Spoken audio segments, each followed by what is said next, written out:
To the channel of फर्जी concepts. आज हम लोग IT JEE advance 2024 paper 2 chemistry section के अंदर एक ओनली वन टाइप क्वेश्चन को सॉल्व करेंगे। यहाँ सही आंसर के लिए +3 मार्क्स, रॉन्ग आंसर के लिए -1 मार्क्स और अनअटेम्प्टेड क्वेश्चन के लिए 0 मार्क्स का प्रोविजन है। यह हमारे क्वेश्चन आंसर सीरीज का क्वेश्चन नंबर 1 है। यह क्वेश्चन आपका फिजिकल केमिस्ट्री के अंदर स्ट्रक्चर ऑफ एटम के अंदर बोर्स मॉडल से उठाया हुआ क्वेश्चन है। तो आइए इस क्वेश्चन को हम लोग स्टेप बाय स्टेप सॉल्व करते हैं। जैसा कि आप क्वेश्चन में देख रहे हैं कि अकॉर्डिंग टू बोर्स मॉडल, तो बोर्स मॉडल कहाँ अप्लाई होता है? ये 1 इलेक्ट्रॉन सिस्टम के लिए अप्लाई होता है।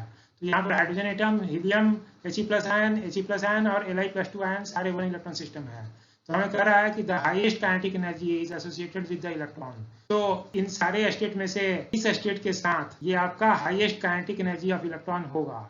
अगर आप बोर्स मॉडल से अगर एनर्जी का एक्सप्रेशन देखें फॉर 1 इलेक्ट्रॉन सिस्टम के लिए, तो यहाँ पर जो काइनेटिक एनर्जी का एक्सप्रेशन आता है, तो kinetic energy in nth Bohr orbit is equal in magnitude to the total energy.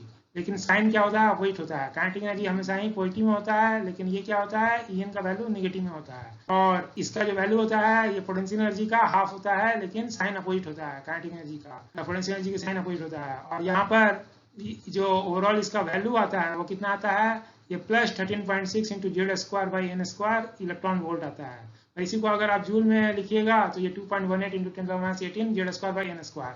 तो यहाँ से एक हम लोग कंक्लूजन निकाल सकते हैं कि जो kinetic energy of nth Bohr orbit वो किस पर डिपेंड करता है? Z²/n² के ये डायरेक्टली प्रोपोर्शनल है। हम लोग कह सकते हैं kinetic energy of nth Bohr orbit is directly proportional to Z²/n²। तो जिसका भी Z²/n² का वैल्यू ज्यादा होगा उसका क्या होगा? काइनेटिक एनर्जी ज्यादा होगा। तो अब हम लोग अपने दिए हुए ऑप्शन में सबके लिए Z²/n² का वैल्यू निकालेंगे। तो यहाँ पर फर्स्ट ऑर्बिट है तो n का वैल्यू 1 है, z का वैल्यू यहाँ पर 1 है, तो Z²/n² का वैल्यू क्या जा रहा है? यहाँ पर 1 आ रहा है। यहाँ पर भी n का वैल्यू 1 है, z का वैल्यू 2 है, तो यहाँ Z²/n² का वैल्यू 4 आ रहा है।